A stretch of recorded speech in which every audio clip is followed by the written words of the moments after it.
Hey guys, welcome back to my channel, welcome back to my blog. In today's episode, as I promised before, I'm going to talk about my livestock.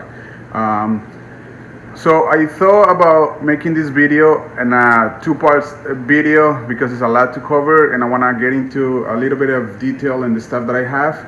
So I'm going to split this video in two. One being talking about only fish, and the second video is going to be only about inverts. So in this video I'm going to talk about all my fish that I have here in my system. Most of these guys are all kind of my dream fish. When I built the tank, I made a list from the beginning and I thought to myself, why do I want to have in my system? Some of them are being like exclusive dream fish. Like for instance, if you see here the red mandarin, this guy was one of my dream fish to have forever. I couldn't have it before because she being very finicky. I found one that was eating frozen food and I did not hesitate of getting it. So she has been with me for almost, I will say, 2 years already. Another one is going to be this guy over here, the Giardini selfie tank. But having this guy has been such a blast. I have this guy since he was a little tiny baby. Is the one that eats the most. It's a love-hate relationship with this guy. All right, moving on. All right, another dream fish for me was to have this guy, the copper band butterfly. Since I started in the hobby, I wanted to keep one of these guys. I did a lot of research on how to keep it, and everybody was saying that keeping a butterfly was difficult, if not impossible. Before I say anything else, very important, extremely important, quarantining is a must in order to keep healthy fish. When you quarantine your stuff, you can accomplish great results.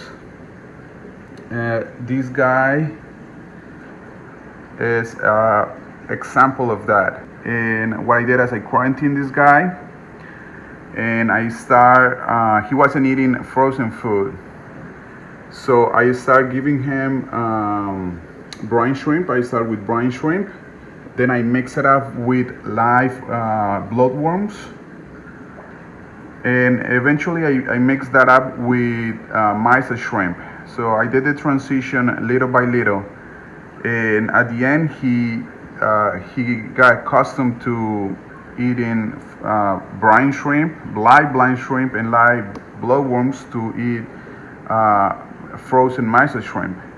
He's been with me for almost a year and a half already. Is an excellent Aptasia eater. He cleans my tank. He goes around looking for stuff that is not supposed to be there and taking care of that kind of stuff. I love this guy. The coloration, the form of the fish, one of my top favorite fish from my tank. Now, coming back to the mandarin, it's the same story with this guy. So from everywhere that I read, do not quarantine mandarins. Why? Because they have a very strict diet of copepods and amphipods. So what I did with him, like I said before, when I got him, I noticed that where he came from, the fish store that he came from, he was eating a live brine shrimp. So what I did is I add like a type of quarantine tank right about here. He was there in a controlled box, acrylic box, and so I put a few rocks in there and make sure he got fat and happy in that corner. All right, let's see. Now I talk about the Dajardini self-feed tank. Easy fish to keep, but he's a tank. So let's talk about that. I have him and I have a yellow tank, a common yellow tank. I have to have a yellow tank. First fish that I saw in a saltwater aquarium way back when I was like probably 10 years old, and I love the coloration. So I have to have that guy. So the thing with tanks is very simple. You have to always introduce odd numbers. Do not ever introduce even numbers, because your result is going to be tragic. I had him, the yellow tank, the Dajardini, and I also have a Scopas tank. Unfortunately, I don't have the Scopas anymore. He passed away of old age. I had him for 5 years, and I don't know how old he was when I got him from the fish store, but he passed away recently on me. Now, moving on.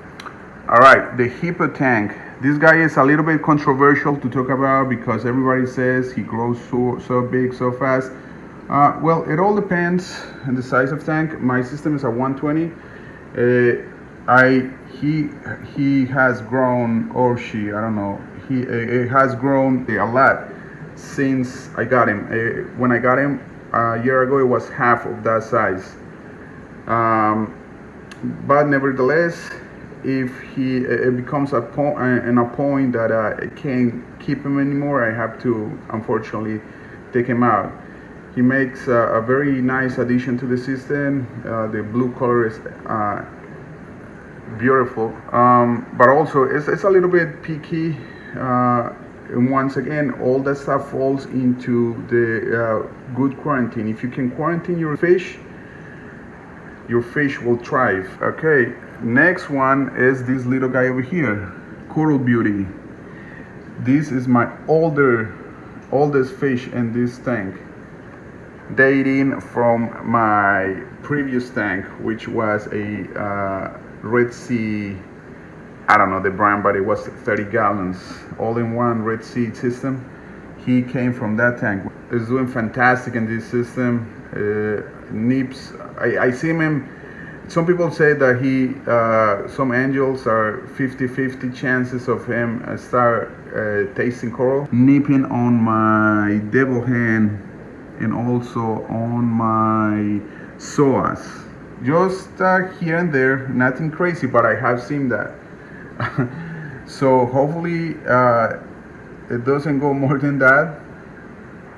But I want to really show the colors on this guy, but he's a little bit shy.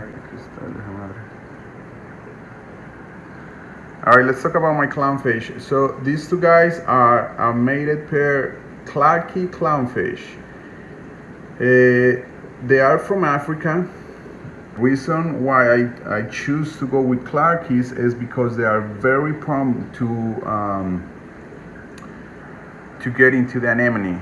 They will develop that symbiotic relationship with anemones very quickly, very fast. And the symbiosis that you see there is like one of the things that people get attracted to the saltwater hobby the most. Symbiosis is all around saltwater. Um, Corals have symbiosis with the zooxanthellae and among other creatures. But the most common one and the known symbiotic relationship is between the clownfish and the anemone. So having these guys and look at them swimming inside the anemone, going forward and into the anemone cluster right there is a very attractive look. I kept them in quarantine for, okay, so quarantine is 40 days, right? So, but if your fish is good by 3 weeks, it's technically clean and it doesn't show any parasites, you can skip the last week. That all depends on the fish, that all depends on what type of system do you have.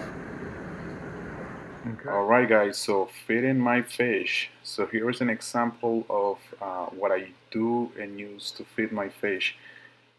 It's a mixture between mice, shrimp, rotifers, and fish eggs. I use a pipette, a long pipette to do that. And so everybody eats their portion. I make sure the copper band and the mandarin get their portion every day. I feed these guys once a day.